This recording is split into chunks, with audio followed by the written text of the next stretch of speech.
11 വരുന്ന സെൻസസിൽ അല്ലെ 93 വർഷമായിട്ട് ഇവിടുത്തെ OBC വിഭാഗക്കാരുടെ എണ്ണം എടുക്കുന്നില്ല എന്നല്ല. OBC-കാരുടെ മാത്രമല്ല, ഇവിടുത്തെ മുന്നോക്ക സമുദായക്കാരുടെ എണ്ണം എടുക്കുന്നില്ല എന്നല്ല. എല്ലാ മേഖലകളിലും എക്സിക്യൂട്ടീവ് ആയാലും ജുഡീഷ്യറി ആയാലും ലെജിസ്ലേച്ചറുടെ ആയാലും വ്യത്യസ്ത കമ്മ്യൂണിറ്റികളുടെ അർഹവും മതിയായതുമായ പ്രാതിനിധ്യം ലഭിക്കാതെ ഇത്തരം അട്ടിമറികൾ തടയാൻ കഴിയില്ല എന്നതാണ്. നമ്മുടെ സംവരണ രീതികളെ അട്ടിമറിക്കുന്ന ശ്രമങ്ങൾ പലപ്പോഴും ഉദ്യോഗസ്ഥ രംഗങ്ങളിൽ നിന്നും നമ്മൾ കണ്ടിട്ടുണ്ട്. ഇപ്പോൾ ഏറ്റവും ഒടുവിൽ ഉന്നത വിദ്യാഭ്യാസ വകുപ്പ് പ്രിൻസിപ്പൽ സെക്രട്ടറിയുടെ ഉത്തരവ് ആണ് പുതിയ ചർച്ചകൾക്ക് വഴിതെളിച്ചിരിക്കുന്നത്. നിലനിന്നിരുന്ന ഫ്ലോട്ടിംഗ് സംവിധാന രീതിയെ നിർത്തലാക്കിക്കൊണ്ടുള്ള അദ്ദേഹത്തിൻ്റെ കത്ത് പുതിയ ചർച്ചകളിലേക്കും വിവാദങ്ങളിലേക്കും വഴിതെളിച്ചിരിക്കുന്നു. ഈ ഘട്ടത്തിൽ നമ്മോട് സംവദിക്കുന്നതിനായി ചേരുകയാണ് ശ്രീ സുദേശം രഘു. സ്വാഗതം ഇൻസൈറ്റിലേക്ക്. സംവരണം എല്ലാ കാലത്തും ചർച്ചകൾക്കും സംവാദങ്ങൾക്കും വഴിതെളിച്ചിട്ടുള്ള ഒരു വിഷയമാണ്.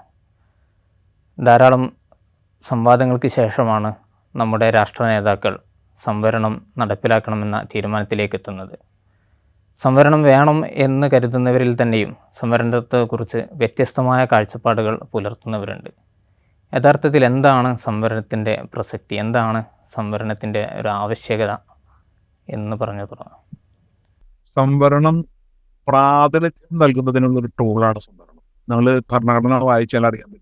ഭരണഘടനയുടെ 16(4), 15(4) വകുപ്പുകളൊക്കെ നോക്കിക്കഴിഞ്ഞാൽ കൃത്യമായി പറയുന്നുണ്ട് വ്യത്യസ്ത കമ്മ്യൂണിറ്റികൾക്കുള്ള പ്രാതിനിധ്യം. ഡോക്ടർ അംബേദ്കർ വളരെ ക്ലിയർ ആയിട്ട് ഭരണഘടനാ നിർമ്മാണ വേളയിൽ തന്നെ, അല്ലെങ്കിൽ അതിനു മുൻപ് തന്നെ വട്ടമേശ സമ്മേളനങ്ങളിലെല്ലാം തന്നെ അദ്ദേഹം ആവശ്യപ്പെട്ടത് ഇന്ത്യയിൽ എല്ലാ കമ്മ്യൂണിറ്റികൾക്കും, ഓൾ കമ്മ്യൂണിറ്റി, എല്ലാ കമ്മ്യൂണിറ്റികൾക്കും പ്രാതിനിധ്യം നൽകുന്ന ഭരണവ്യവസ്ഥയായിരിക്കണം ബ്രിട്ടീഷുകാർ പോകുമ്പോൾ ഇവിടെ ഉണ്ടാക്കുന്നത്.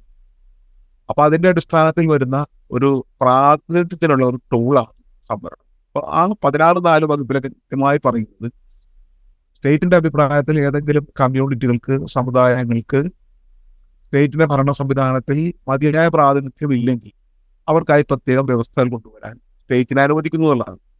അപ്പൊ അതിന്റെ അർത്ഥം കമ്മ്യൂണിറ്റികളുടെ പ്രാതിനിധ്യത്തിന് വേണ്ടിയാണ് റിസർവേഷൻ ഏർപ്പെടുത്തിയിട്ടുള്ളത്. അത് എല്ലാ രംഗങ്ങളിലും, ലെജിസ്ലേച്ചറിലും ജുഡീഷ്യറിയിലും എക്സിക്യൂട്ടീവിലും പ്രാതിനിധ്യം വേണം. ഈ പ്രാതിനിധ്യം കിട്ടണമെങ്കിൽ വിദ്യാഭ്യാസ രംഗത്ത് പ്രാതിനിധ്യം കിട്ടിയാൽ മാത്രമേ ലെജിസ്ലേച്ചറിലേക്കും എക്സിക്യൂട്ടീവിലേക്കും ജുഡീഷ്യറിലേക്കും കടന്നു വരാൻ കഴിയൂ. കമ്മ്യൂണിറ്റികളുടെ പ്രാതിനിധ്യത്തിന് വേണ്ടിയുള്ള ഒരു ടൂളാണ് റിസർവേഷൻ. അതിന് വേറെ എന്തെങ്കിലും സംവിധാനം ഉണ്ടെങ്കിൽ റിസർവേഷൻ എടുത്തുള്ള ഞാൻ സംവിധാനം ഏർപ്പെടുത്തുക. എന്തായാലും പ്രാതിനിധ്യം വേണം. പ്രാതിനിധ്യം ഇല്ലെങ്കിൽ ജനാധിപത്യം ഉണ്ടാവില്ല. ജനാധിപത്യത്തിന്റെ അടിസ്ഥാനം എന്ന് പറഞ്ഞാൽ അതിന് റെപ്രസെന്റേറ്റീവ് ഡെമോക്രസി ആയിരിക്കണം എന്നുള്ളതാണ്. നമ്മൾ പുതിയ വിവാദത്തിലേക്ക് വരികയാണെങ്കിൽ, ഇപ്പോൾ ഫ്ലോട്ടിംഗ് റിസർവേഷൻ സിസ്റ്റം നിർത്തലാക്കുകയാണ്. യഥാർത്ഥത്തിൽ ഇതെങ്ങനെയാണ് നിലവിലുള്ള സംവരണ രീതിയെ ബാധിക്കുക? എന്താണ് യഥാർത്ഥത്തിൽ ഈ ഫ്ലോട്ടിംഗ് സംവരണ രീതി എന്നത് പലർക്കും വ്യക്തത ഉണ്ടാവില്ല. എന്താണ് അതുകൊണ്ട് അർത്ഥമാക്കുന്നത്? അതായത് ഈ സംവരണം എന്ന് പറയുമ്പോൾ ഒരു നിശ്ചിത ശതമാനം സീറ്റുകൾ പല വിഭാഗങ്ങൾക്കായി, ചില കമ്മ്യൂണിറ്റികൾക്ക് മാറ്റിവെക്കുന്ന രീതിയാണല്ലോ സംവരണം എന്ന് പറയും. അത് വിദ്യാഭ്യാസ രംഗത്തായാലും ഉദ്യോഗ രംഗത്തായാലും നിശ്ചിത ശതമാനം. അതിൽ പട്ടികജാതി പട്ടികവർഗക്കാർക്ക് മിക്കവാറും വിദ്യാഭ്യാസ രംഗത്തും ഉദ്യോഗ രംഗത്തും അവരുടെ ജനസംഖ്യാനുപാതികമായ സീറ്റുകൾ മാറ്റിവെച്ചിട്ടുണ്ട്. അല്ലെങ്കിൽ വേറൊരു അർത്ഥത്തിൽ പറഞ്ഞാൽ അവരുടെ സംവരണം എന്ന് പറയുന്നത് ജനസംഖ്യാനുപാതികമാണ്. മറിച്ച് OBC വിഭാഗങ്ങളുടെ സംവരണം അത് വളരെ വൈകി വന്ന സംവരണമാണ്. 93 മണ്ഡൽ കമ്മീഷൻ റിപ്പോർട്ട് നടപ്പാക്കിയപ്പോഴാണ് ഈ പിന്നോക്ക വിഭാഗക്കാർക്കുള്ള സംവരണം ഉദ്യോഗത്തിൽ ഏർപ്പെടുന്നത്. 2007 ആണ് വിദ്യാഭ്യാസ രംഗത്തേക്ക് റിസർവേഷൻ അനുവദിച്ചത്. അപ്പോൾ അതിനർത്ഥം ഈ പിന്നോക്ക വിഭാഗക്കാർക്ക് സംവരണം ഏർപ്പെടുത്തിയപ്പോൾ അത് അവരുടെ ജനസംഖ്യക്ക് ആനുപാതികമായല്ല ഏർപ്പെടുത്തിയത്. അതിന് 2 കാരണങ്ങളുണ്ട്. ഒന്ന്, ജനസംഖ്യ എത്രയാണെന്ന് അറിയില്ല. കാരണം 1931 ശേഷം സമുദായങ്ങളുടെ സെൻസസ് എടുക്കാത്തത് കൊണ്ട് എത്രത്തോളം ജനസംഖ്യയുണ്ട് എന്നുള്ള കാര്യം അറിയില്ല. രണ്ടാമത്തെ കാര്യം എന്ന് പറഞ്ഞാൽ ഈ റിസർവേഷൻ 50% പോകാൻ പാടില്ല എന്നൊരു സുപ്രീം കോടതി വിധിയുടെ ബലത്തിൽ ഈ റിസർവേഷൻ ഒതുക്കി വെക്കുമ്പോൾ പട്ടികജാതി പട്ടികവർഗക്കാരുടെ സംവരണം ഒഴിച്ച് ഉള്ള ബാക്കി വരുന്ന സീറ്റുകളിൽ മാത്രമേ OBCക്ക് റിസർവേഷൻ കൊടുക്കാൻ നിർവാഹമുണ്ടായിരുന്നുള്ളൂ. അപ്പൊ അതുകൊണ്ടുള്ള പ്രശ്നം എന്ന് പറയുന്നത് ഈ പിന്നോക്ക വിഭാഗക്കാർക്ക് മതിയായ പ്രാതിനിധ്യം, അർഹവും മതിയായതുമായ പ്രാതിനിധ്യം ഒരിടത്തും കിട്ടാതെ വരുന്നു എന്നുള്ള സാഹചര്യമുണ്ട്. അപ്പൊ ഇതുകൊണ്ടാണ് ഇവർക്ക് ജനറൽ സീറ്റിൽ കൂടി അഡ്മിഷൻ കിട്ടിയാലേ, പ്രവേശനം കിട്ടിയാൽ മാത്രമേ ഇവർക്ക് കുറച്ചെങ്കിലും ഇവരുടെ പ്രതിനിധികൾ വിദ്യാഭ്യാസ രംഗത്തായി കഴിഞ്ഞാലും ഉദ്യോഗ രംഗത്തായാലും കടന്നു കൊടുക്കും. അതുകൊണ്ടാണ് ജനറൽ സീറ്റിനകത്തും ഇവർക്ക് പ്രവേശനം കിട്ടാനുള്ള വ്യവസ്ഥ നിൽക്കുന്നത്. ജനറൽ എന്ന് പറഞ്ഞാൽ പൊതുവെ നമ്മുടെ ആളുകൾ എല്ലാവരും തെരഞ്ഞെടുക്കുന്നത് അത് സംവരണ ഇതര വിഭാഗക്കാർക്ക് മാത്രമുള്ള സീറ്റുകൾ. അങ്ങനെയല്ല, ജനറൽ സീറ്റുകളൊക്കെ എല്ലാ ആളുകൾക്കുള്ള സീറ്റുകളാണ്. അതിന്റെ സംവരണമാണോ സംവരണമില്ലോ എന്നും നോക്കണ്ട. മാർക്കിന്റെ അടിസ്ഥാനത്തിലുള്ള ജനറൽ സീറ്റിലേക്ക് ആളുകളെ തെരഞ്ഞെടുക്കും. ഇപ്പൊ ജനറൽ സീറ്റിൽ ഇവർക്ക് കിട്ടിയെന്ന് കരുതി ഇവർക്കായി സംവരണം ചെയ്തിട്ടുള്ള സീറ്റുകൾ മാറ്റാനും പാടില്ല എന്നുള്ളത് വളരെ വ്യക്തമായ നിയമങ്ങളുള്ളതാണ്. ഇപ്പൊ സംവരണം വേറൊരു വിഭാഗത്തിൽ കൊടുക്കണം. ജനറൽ സീറ്റുകൾ കിട്ടുന്നതെങ്കിൽ മാർക്കിന്റെ അടിസ്ഥാനത്തിൽ ജനറൽ സീറ്റ് കിട്ടുന്നുണ്ടെങ്കിൽ അത് കിട്ടുകയും വേണം.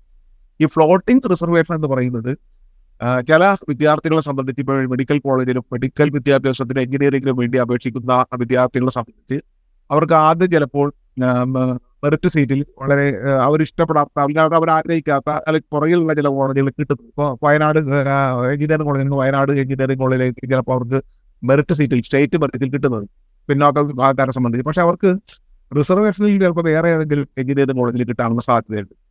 അപ്പോൾ റിസർവേഷനിൽ അങ്ങനെ കിട്ടുമ്പോൾ മെഡിക്കൽ കോളേജിൽ പറയുകയാണെങ്കിൽ ഇപ്പോൾ തിരുവനന്തപുരം മെഡിക്കൽ കോളേജിൽ അവർക്ക് റിസർവേഷനിൽ കിട്ടുകയും ആലപ്പുഴ മെഡിക്കൽ കോളേജിൽ അവർക്ക് മെറിറ്റിൽ കിട്ടുകയും ചെയ്യും. അപ്പൊ ഈ സന്ദർഭത്തിൽ അവർ സ്വാഭാവികമായിട്ട് നല്ല കോളേജ് നല്ല രീതിയിൽ അവർ സെലക്ട് ചെയ്യുന്നത് മെഡിക്കൽ കോളേജ് ആണെങ്കിൽ തിരുവനന്തപുരം, അല്ലെങ്കിൽ എഞ്ചിനീയറിംഗ് കോളേജ് ആണെങ്കിൽ വേറെ ഏതെങ്കിലും വയനാട് കൊടികളെ വേറെ ഏതെങ്കിലും കോളേജ് തിരഞ്ഞെടുക്കുന്നതാണ്. അങ്ങനെ തിരഞ്ഞെടുക്കുമ്പോൾ അവർക്ക് സ്വാഭാവികമായി സംഭവിക്കുന്നത് അവർ റിസർവേഷൻ സീറ്റ് തിരഞ്ഞെടുക്കുമ്പോൾ ഇവരുടെ മെറിറ്റ് സീറ്റ് അങ്ങോട്ട് നഷ്ടപ്പെട്ടു പോകുന്ന സാഹചര്യമാണ് ഉണ്ടായിരുന്നത്. ഇത് 90കളുടെ അവസാനം ഒരു അട്ടിമറി, ഇതേമാതിരി സമാനമായ ഒരു അട്ടിമറി ശ്രമം ഇവിടെ നടത്തുകയുണ്ടായതാണ്. പക്ഷെ അത് പല എതിർപ്പുകൾ മൂലം നടക്കാതെ പോയി. അപ്പൊ സംഭവിക്കുന്നതെന്ന് പറഞ്ഞാൽ ഇവർ മെറിറ്റ് സീറ്റ് ഉപേക്ഷിച്ച് റിസർവേഷനിലേക്ക് പോയി കഴിഞ്ഞാൽ ആ കമ്മ്യൂണിറ്റിക്ക് ഒരു സീറ്റ് നഷ്ടമാണ്. ഇത് ഒഴിവാക്കുന്നതിന് വേണ്ടി ഫ്ലോട്ടിംഗ് സംവരണം കൊണ്ടുവന്നു. അതായത് ഇവർ മെറിറ്റ് സീറ്റ് ഉപേക്ഷിക്കുക ചെയ്യുന്നത് ഇവരുടെ മെറിറ്റ് സീറ്റ് അങ്ങോട്ടേക്ക് മാറ്റിയിടും. അപ്പൊ ഇവരങ്ങോട്ട് പോകുമ്പോൾ ഇവരുടെ സംവരണ സീറ്റ് ഇവിടെ നല്ലത്. ഇപ്പൊ ഉദാഹരണം പറഞ്ഞാൽ ആലപ്പുഴ മെഡിക്കൽ കോളേജിൽ റിസർവേഷനിൽ മെറിറ്റിൽ കിട്ടിയ ഒരു വിദ്യാർത്ഥിയെ സംബന്ധിച്ച് അയാൾ തിരുവനന്തപുരം മെഡിക്കൽ കോളേജിലെ റിസർവേഷൻ സീറ്റ് ഓപ്റ്റ് ചെയ്യുകയാണെങ്കിൽ അയാളെ അങ്ങോട്ടേക്ക് മാറ്റുകയും ആ സീറ്റ് മെറിറ്റ് ആക്കി നിലനിർത്തുകയും. അപ്പൊ തിരുവനന്തപുരം മെഡിക്കൽ കോളേജ് ഇങ്ങനെ ഓപ്റ്റ് ചെയ്ത് മിക്കവാറും 100% സീറ്റുകളിൽ ചിലപ്പോൾ മെറിറ്റ് സീറ്റുകളായിട്ട് മാറും. ബാക്കി ആലപ്പുഴ മെഡിക്കൽ കോളേജിൽ ഇതേമാതിരി ഓപ്റ്റ് ചെയ്ത് എല്ലാം റിസർവേഷനായിട്ട് മാറും. അപ്പൊ ഇവർ പറയുന്നൊരു വാദം എന്ന് പറഞ്ഞാൽ ഇപ്പൊ വയനാടിലെയും പല ജില്ലകളിലെയും ഒക്കെ തന്നെ എഞ്ചിനീയറിംഗ് കോളേജിൽ ഇതുപോലെ മുഴുവൻ റിസർവേഷൻ വിദ്യാർത്ഥികൾ മുഴുവൻ വന്ന് അടിഞ്ഞു കൂടുന്നു. അതുകൊണ്ട് ആ കോളേജുകളുടെ നിലവാരം വളരെ താണു പോകുന്നതൊക്കെയാണ് ഇവർ ആരോപിക്കുന്നത്. അങ്ങനെ ആരോപിച്ചുകൊണ്ടാണ് ഇവർ ഈ ഫ്ലോട്ടിംഗ് സംവരണം മാറ്റാൻ പോകുന്നത്. അങ്ങനെ ഫ്ലോട്ടിംഗ് സംവരണം മാറ്റിയാൽ എന്താണ്? ഇവർക്ക് ഒരു സീറ്റ് നഷ്ടപ്പെട്ടു പോകുന്നതാണ്. ഇവർക്ക് യഥാർത്ഥത്തിൽ മെറിറ്റിലും റിസർവേഷനും ചേർന്നുള്ള അവകാശം കൊണ്ടുള്ള നിയമത്തിനെ ലംഘിക്കുകയാണ്. അപ്പൊ അങ്ങനെയാണെങ്കിൽ ഇവർ സ്വാഭാവികമായിട്ടും ഇവരുടെ സീറ്റ് ഇവർക്ക് റിസർവേഷൻ സീറ്റ് ഓപ്റ്റ് ചെയ്യുമ്പോൾ ഒരു മെറിറ്റ് സീറ്റ് ഇവിടെ ഉണ്ടായിരുന്നത് റിസർവേഷനായിട്ട് മാറുമ്പോൾ ഇവരുടെ കമ്മ്യൂണിറ്റിയിൽപ്പെട്ട ഒരാൾക്ക് അതിനകത്ത് കടന്നു കയറാൻ കഴിയും. ഇങ്ങനെ വരുമ്പോൾ നമ്മൾ ഫ്ലോട്ടിംഗ് സംവരണ രീതി നിർത്തലാക്കുമ്പോൾ നേരത്തെ നിങ്ങൾ പറഞ്ഞു ജനാധിപത്യ പ്രക്രിയ അതിൻ്റെ ശരിയായ അർത്ഥത്തിൽ നിലവിലെ സാഹചര്യത്തിൽ നിലനിൽക്കണമെങ്കിൽ പ്രാതിനിധ്യം ഉറപ്പുവരുത്തണം. അതിനുള്ളൊരു അടിസ്ഥാനപരമായ പ്രക്രിയയാണ് സംവരണം എന്ന്. ഈ ഫ്ലോട്ടിംഗ് സംവിധാനം നിർത്തലാക്കുമ്പോൾ അത് ഏത് വിധേനയാണ്, അതിൻ്റെ ഒരു പ്രത്യാഘാതം എത്രമാത്രമായിരിക്കും, ആരൊക്കെയാണ്, ഏതൊക്കെ വിധേനയാണ് ഇത് ബാധിക്കുക? ഏറ്റവും കൂടുതൽ ബാധിക്കാൻ പോകുന്നത് ഈഴവ മുസ്ലിം കമ്മ്യൂണിറ്റികളിൽ. കാരണം എന്ന് വെച്ചാൽ അവരാണ് പലപ്പോഴും മെറിറ്റിലും റിസർവേഷനിലും കൂടി വരുന്ന കമ്മ്യൂണിറ്റികൾ. മറ്റുള്ളവർ താരതമ്യേന കുറവാണ്.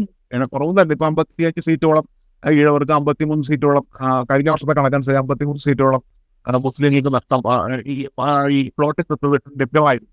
അതുപോലെ തന്നെ ലത്തീൻ കത്തോലിക്ക വിഭാഗം, പിന്നെ EWS എന്ന് പറഞ്ഞാൽ മുന്നോക്ക സംവരണത്തിൽപ്പെടുന്ന ആളുകൾക്കൊക്കെ തന്നെ അവർക്കും ഏതാണ്ട് 10-16 സീറ്റുകളോളം അങ്ങനെ ലഭിക്കുകയുണ്ടായി. അപ്പൊ സ്വാഭാവികമായിട്ടും പ്രധാനമായും നഷ്ടപ്പെട്ടു പോകുന്ന ഈഴവ മുസ്ലിം കമ്മ്യൂണിറ്റികൾക്ക് ആയിരിക്കുമെങ്കിലും മറ്റ് OBC വിഭാഗക്കാർക്കും ആനുപാതികമായ നഷ്ടം സംഭവിക്കുന്നതാണ്. ഫ്ലോട്ടിംഗ് റിസർവേഷൻ ഉണ്ടായിരുന്നെങ്കിൽ അത്രയും കൂടുതൽ സീറ്റുകൾ അവർക്ക് ലഭിക്കുമായിരുന്നു. പത്രങ്ങളിൽ വന്ന കണക്കനുസരിച്ച് ഏതാണ്ട് 700ഓളം സീറ്റുകളാണ് കഴിഞ്ഞ വർഷം ഈ രീതിയിൽ ഫ്ലോട്ടിംഗ് റിസർവേഷനിൽ OBC വിഭാഗക്കാർക്ക് ലഭിച്ചത്. ആ കാര്യം മറച്ചുവെച്ചാണ് ഇവർ ഇങ്ങനെ ഒരു നീക്കം, ഫ്ലോട്ടിംഗ് റിസർവേഷൻ നിർത്തലാക്കാൻ വേണ്ടിയുള്ള ഒരു നീക്കത്തിന് ശ്രമമിട്ടതെന്നുള്ളതാണ് പത്രങ്ങൾ റിപ്പോർട്ടിൽ നിന്ന് മനസ്സിലാക്കുന്നത്.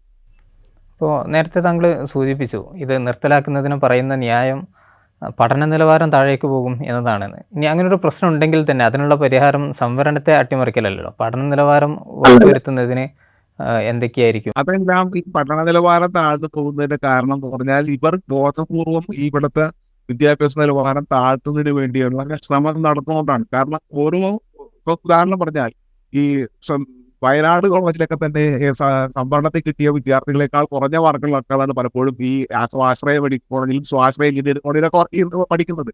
അവിടുത്തെ പഠന നിലവാരം എന്താ കുറയുന്നത്? അപ്പൊ പഠന നിലവാരം കുറയുന്നത് അവിടുത്തെ ബോധപൂർവം അധ്യാപകരും മാനേജ്മെന്റും അത് അല്ലെങ്കിൽ ഇവിടെ സർക്കാരും പോലുള്ള സംവിധാനങ്ങൾ ബോധപൂർവം ഇടപെടൽ നടത്തിക്കൊണ്ട് മാത്രമേ അത്തരം കോളേജുകളിലെ പഠന നിലവാരം എത്താൻ കഴിയുള്ളൂ. പഠന നിലവാരം കുറയുന്നു എന്ന വ്യാജേന സംവരണത്തിനെ അട്ടിമറിക്കാനായിട്ട് കമ്മ്യൂണിറ്റികളുടെ പ്രാതിനിധ്യത്തിൽ അട്ടിമറിക്കാനുള്ള ശ്രമം ഒരു കാരണവശാലും ഇരിക്കാൻ പാടില്ലാത്ത കാര്യം. പഠന നിലവാരം വർദ്ധിക്കുന്നതിന് വേണ്ടിയുള്ള ശ്രമങ്ങൾ ഇത് വേറെ നടത്തേണ്ടിയിരിക്കുന്നതാണ്. മാത്രം വേറൊരു കാര്യം കൂടി ഇതിലെന്താണെന്ന് വെച്ചാൽ, ഇവിടെ ചില സ്റ്റേറ്റുകൾ അവസാനം ഒഴിഞ്ഞു കിടക്കും, കുറെ സ്റ്റേറ്റുകൾ ഒഴിഞ്ഞു കിടക്കും. അങ്ങനെ ഒഴിഞ്ഞു കിടക്കുന്ന സാഹചര്യത്തിൽ സ്റ്റേറ്റ് മരത്തിൽ നിന്ന് അവരെ വേണമെങ്കിൽ ബാക്കിയുള്ള വിദ്യാർത്ഥികൾ ഉൾപ്പെടുത്തി ആ ഒഴിവ് നികത്താൻ കഴിയുന്നതാണ്. അത് ചിലപ്പോൾ ചെയ്യുന്നില്ലെന്നാണ് മനസ്സിലാകുന്നത്. അത് ചെയ്യുകയാണെങ്കിൽ ഈ പഠന അവിടെ കുറെ കൂടി മറ്റു വിഭാഗത്തിൽപ്പെട്ട വൈവിധ്യമുള്ള കുട്ടികൾ വരാനുള്ള സാധ്യത കൂടുതലായിരിക്കും. ഈ നമ്മൾ മറ്റൊരു മേഖലയിലേക്ക് ആലോചിക്കുമ്പോൾ, ഈ സർക്കാർ ഉത്തരവ് പ്രകാരമാണ് യഥാർത്ഥത്തിൽ ഈ ഫ്ലോട്ടിംഗ് സംവരണ രീതി നടപ്പിലാക്കിയത്. നിലവിലെ സാഹചര്യത്തിൽ നമ്മൾ മനസ്സിലാക്കുന്നത് കേരളത്തിലെ സർക്കാർ ഇത് നിർത്തലാക്കാൻ വേണ്ടി ഔദ്യോഗികമായി തീരുമാനിക്കുകയോ അത്തരം ധാരണകളിലെത്തുകയോ ഒന്നും ചെയ്തിട്ടില്ല. അതിന് നമ്മൾ പെട്ടെന്നുള്ളൊരു സാധ്യത അതിന് ഏത് സർക്കാരാണെങ്കിലും കാണുന്നുമില്ല. മറിച്ച് ഉദ്യോഗസ്ഥരാണ് സർക്കാർ എടുക്കുന്നൊരു തീരുമാനത്തെ ബൈപ്പാസ് ചെയ്തുകൊണ്ട് പുതിയൊരു തീരുമാനത്തിലേക്ക് എത്താൻ ശ്രമിക്കുന്നത്. യഥാർത്ഥത്തിൽ ആരായിരിക്കും ഇതിൻ്റെ പിറകിൽ? എന്തായിരിക്കും അവരുടെ ഇത്തരം തീരുമാനങ്ങൾക്ക്? കാരണം ഇത് പറയാനുള്ളൊരു കാര്യം, കഴിഞ്ഞ സർക്കാരിൻ്റെ കാലത്തും ഇത്തരമൊരു ശ്രമം നടക്കുകയും അന്നത്തെ ചുമതലയുള്ള മന്ത്രിയുടെ ഇടപെടൽ കാരണം അത് നടപ്പിലാകാതെ പോവുകയൊക്കെ ചെയ്തതാണ്. ഇപ്പോൾ വീണ്ടും ശ്രമം നടക്കുന്നു. ഇതിന് പിറകിൽ ആരായിരിക്കും പ്രവർത്തിക്കുന്നുണ്ടാവുക? അതായത് നമ്മൾ ഈ റിസർവേഷൻ വേണമെന്ന് പറഞ്ഞപ്പോൾ ഡോക്ടർ അംബേദ്കർ പറഞ്ഞൊരു കാര്യം, ഈ പ്രാബല്യത്തെ ജനാധിപത്യം നടപ്പാക്കി ഭരിക്കുന്ന അതെപ്പോഴും ഏതാനും കുറച്ച് കമ്മ്യൂണിറ്റികളായിരിക്കും എന്നാണ് ഡോക്ടർ അംബേദ്കർ പറഞ്ഞത്. അങ്ങനെ ഏതെങ്കിലും കുറച്ച് കമ്മ്യൂണിറ്റികളുടെ ഭരണത്തിന് അദ്ദേഹത്തിന് ഉപയോഗിച്ച വാക്ക് ഒലിഗാർക്കി. കുറച്ച് കമ്മ്യൂണിറ്റികളുണ്ട്. ഇന്ത്യയിലും കേരളത്തിലും ഇങ്ങനെ കുറച്ച് കമ്മ്യൂണിറ്റികളാണ് യഥാർത്ഥത്തിൽ ലെജിസ്ലേച്ചർ, എക്സിക്യൂട്ടീവ്, ജുഡീഷ്യറി സംവിധാനങ്ങളിൽ പണ്ട് മുതൽ ആര് ഭരിച്ചാൽ UDF, LDF എന്നോ NDA, UPA എന്നോ ഒന്നും വ്യത്യാസമില്ലാതെ ഈ കുറച്ച് കമ്മ്യൂണിറ്റികളാണ്. ഇതിന്റെ ഒരു പ്രത്യാഘാതം ഇത്തരം ഈ ഉത്തരവുകളെല്ലാം വരുന്നത്, അല്ലെങ്കിൽ ഒരു കത്ത് മുഖേന, ഒരു എൻട്രൻസ് കമ്മിറ്റിയുടെ ഒരു കത്ത് മുഖേന ഇത് അട്ടിമറിക്കാനുള്ള ശ്രമമാണ് എടുക്കുന്നത്. ഇതിന്റെ ഭാഗമായിട്ട് അപ്പോൾ ഇതിന്റെ പരിഹാരം എന്ന് പറയുന്നത് എല്ലാ മേഖലകളിലും, എക്സിക്യൂട്ടീവ് ആയാലും ജുഡീഷ്യറി ആയാലും ലെജിസ്ലേച്ചറിനായാലും വ്യത്യസ്ത കമ്മ്യൂണിറ്റികളുടെ അർഹവും മതിയായതുമായ പ്രാതിനിധ്യം ലഭിക്കാതെ ഇത്തരം അട്ടിമറികൾ തടയാൻ കഴിയില്ല എന്നുള്ളത്. അതുകൊണ്ടാണ് ഇത് അട്ടിമറി നടക്കുന്നത്. വളരെ സൂത്രത്തിൽ ആരാലും ശ്രദ്ധിക്കാതിരിക്കുന്ന സന്ദർഭത്തിൽ അട്ടിമറി നടത്താൻ കഴിയുന്ന രീതിയിലുള്ള ഒളിഗാർക്കി കമ്മ്യൂണിറ്റികളുടെ സ്വാധീനം ഉദ്യോഗസ്ഥ തലത്തിലും രാഷ്ട്രീയ തലത്തിലും ജുഡീഷ്യറിയിലും ഉള്ളത് കൊണ്ടാണ് ഈ അട്ടിമറി നടക്കുന്നത്. അതിനെ മാറ്റി തീർക്കുക എന്നുള്ളതാണ് അടിസ്ഥാനപരമായി ഇത് പരിഹരിക്കാനുള്ള മാർഗം. പക്ഷേ ദൗർഭാഗ്യവശാൽ നമ്മുടെ രാഷ്ട്രീയ പാർട്ടികളെ സംബന്ധിച്ചിടത്തോളം അത്തരം ഒരു നിലപാടില്ല എന്നുള്ളതും ആ രാഷ്ട്രീയ പാർട്ടികളെ പലരെയും നിയന്ത്രിക്കുന്ന ഇത്തരം ഒളിഗാർക്കി സമുദായങ്ങൾ തന്നെയാണ് എന്നുള്ളതുമാണ് നമ്മൾ നേരിടുന്ന ഏറ്റവും പ്രധാനപ്പെട്ടത്. കഴിഞ്ഞ സംവരണ സമുദായങ്ങൾ എന്ന് പറയുന്ന ബഹുഭൂരിപക്ഷം വരുന്ന ദളിത് ബഹുജനതയാണ് നേരിടുന്ന പ്രധാനപ്പെട്ട പ്രശ്നമെന്നാണ് ഞാൻ മനസ്സിലാക്കുന്നത്. നിങ്ങൾ ഇത് പറയുന്ന സമയത്ത് നമുക്ക് സർക്കാർ ഉദ്യോഗസ്ഥ രംഗത്തിലുള്ള പ്രാതിനിധ്യത്തിൽ വലിയ അന്തരം ഇപ്പോൾ സൂചിപ്പിച്ചു. യഥാർത്ഥത്തിൽ PSC നിയമനത്തിൻ്റെ കാര്യത്തിലും ഈ ഒരു വിവേചനം നിലനിൽക്കുന്നുണ്ട്. കാലങ്ങളായി ഇങ്ങനെ തുടർന്നു വരുന്നു എന്നതൊരു വസ്തുതയാണല്ലോ.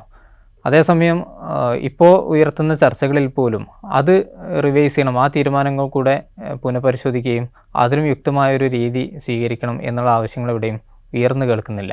യഥാർത്ഥത്തിൽ PSCയിൽ എന്താണ് സംഭവിക്കുന്നത്? എങ്ങനെയാണ് അതിനെ മറികടക്കാൻ സാധിക്കുക?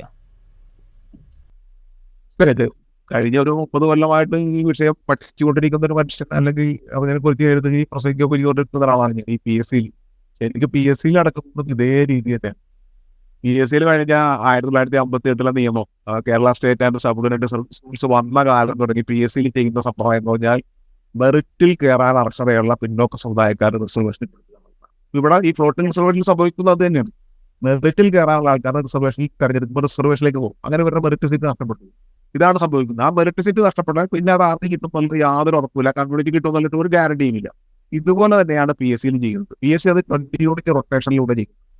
ഈ ഫ്ലോട്ടിംഗ് സംവരണം ഭാഗ്യവശാൽ അത് ആളുകൾ, ഈ എഞ്ചിനീയറിംഗ് മെഡിക്കൽ വിദ്യാർത്ഥികളുടെ രക്ഷിതാക്കൾക്കുള്ള വൈദ്യ ഉത്കണ്ഠ മൂലം അത് കേരളത്തിൽ വലിയ ചർച്ചയായതുകൊണ്ട് അത് 20 വർഷം മുമ്പ് തന്നെ ഫ്ലോട്ടിംഗ് സംവരണം നടപ്പാക്കിക്കൊണ്ടുള്ള ഉത്തരവിറക്കിയെങ്കിലും PSCയുടെ കാര്യത്തിൽ നാളിതുവരെ ഇവിടുത്തെ സമൂഹം, കേരളത്തിന്റെ പൊതുസമൂഹത്തിനോ രാഷ്ട്രീയ പാർട്ടികൾക്കോ ഉദ്യോഗസ്ഥ വൃന്ദങ്ങൾക്കോ വിവിധ സംഘടനകൾക്കോ യാതൊരു തിരിച്ചറിവും ഉണ്ടായിട്ടില്ല എന്നതാണ്. അതുകൊണ്ടാണ് PSCയിൽ അട്ടിമറി നടന്നത്. അത് 20 യൂണിറ്റ് റൊട്ടേഷനിലൂടെ ഇവർ ചെയ്യുന്നത് OBC വിഭാഗക്കാർക്ക്, കൂടുതൽ OBC-ക്കാർക്കാണ്, മറ്റുള്ള SC ST വിഭാഗക്കാർക്ക് താരതമ്യേന കുറവും. OBC വിഭാഗക്കാർക്ക്, അതിൽ തന്നെ ഞാൻ പറഞ്ഞ പോലെ മുസ്ലിം ഇടവ വിഭാഗക്കാർക്കാണ് ഏറ്റവും കൂടുതൽ നഷ്ടം സംഭവിക്കുന്നത്. മെറിറ്റിൽ കയറാനുള്ള റിസർവേഷനിൽ പോകും. അപ്പോൾ അവർക്ക് സംഭവിക്കുന്നതാണ്, അവരുടെ മെറിറ്റിൽ കയറാനുള്ള അവരുടെ മെറിറ്റിൽ തന്നെ നിയമിക്കുകയാണെങ്കിൽ അവർക്ക് താഴെ വരുന്ന, അവരെക്കാൾ കുറഞ്ഞ മാർക്ക് കിട്ടുന്ന അവരുടെ കമ്മ്യൂണിറ്റിപ്പെട്ട ആൾക്ക് റിസർവേഷനിൽ പോകാൻ കഴിയും. മറിച്ച് അവരെ തന്നെ റിസർവേഷനിലേക്ക് മാറ്റുകയാണെങ്കിൽ സംഭവിക്കുന്ന കാര്യം എന്താണ്? മെറിറ്റിൽ കയറുന്നവർ റിസർവേഷനിൽ കയറ്റി കഴിഞ്ഞാൽ അത്രയും സ്ഥാനങ്ങൾ, അത്രയും സീറ്റുകൾ ഈ കമ്മ്യൂണിറ്റിക്ക് നഷ്ടമാകുന്നതാണ്. ESCയിൽ വർഷങ്ങളായി നടപ്പാക്കിക്കൊണ്ടിരിക്കുന്ന കാര്യമാണ് ഈ ഫ്ലോട്ടിംഗ് സർവർ സംബന്ധം നിർത്തലാക്കുന്നത് ഇവിടെ ഇവർ നടപ്പാക്കാൻ ഉദ്ദേശിക്കുന്നത്. ഇപ്പോൾ നമ്മൾ ഈ കാര്യങ്ങളൊക്കെ ചർച്ച ചെയ്യും. ഇനി ഒരു അവസാനത്തെ ചോദ്യത്തിലേക്ക് പോവുകയാണെങ്കിൽ, ഇതെല്ലാം നമ്മൾ ഉദ്യോഗസ്ഥ തലത്തിലാണ് ഈ നീക്കങ്ങൾ നടക്കുന്നത്, അല്ലെങ്കിൽ അതിന് ചുക്കാൻ പിടിക്കുന്നത് എന്ന് വ്യക്തമാകുന്നുണ്ട്. ഇനി ഇപ്പോൾ ഈ ഒരു ഉത്തരവ് തൽക്കാലം വിവാദമായ സ്ഥിതിക്ക് സർക്കാരിൻ്റെ ഇടപെടൽ മൂലം തൽക്കാലത്തേക്ക് മരവിപ്പിച്ചാൽ പോലും ഭാവിയിൽ ഒരു പക്ഷേ വീണ്ടും ഇതേ സംഘം എന്ന് പറഞ്ഞാൽ ആളുകൾ, ചുമതലക്കാരൊക്കെ വ്യത്യാസം ഉണ്ടാകുമെങ്കിലും ഈ ഒരു താല്പര്യക്കാർ വീണ്ടും ഇത്തരം നീക്കങ്ങളുമായി മുന്നോട്ട് വരികയും ഏതെങ്കിലും ഒരു ഘട്ടത്തിൽ പൊതുജന ശ്രദ്ധ ലഭിക്കാതെ പോകുന്ന ഏതെങ്കിലും ഒരു സമയത്ത് ഇത് നടപ്പിലാക്കിയെടുക്കുകയും ചെയ്യും എന്നൊരു സാധ്യത നിലനിൽക്കുന്നുണ്ടല്ലോ. അതിനെ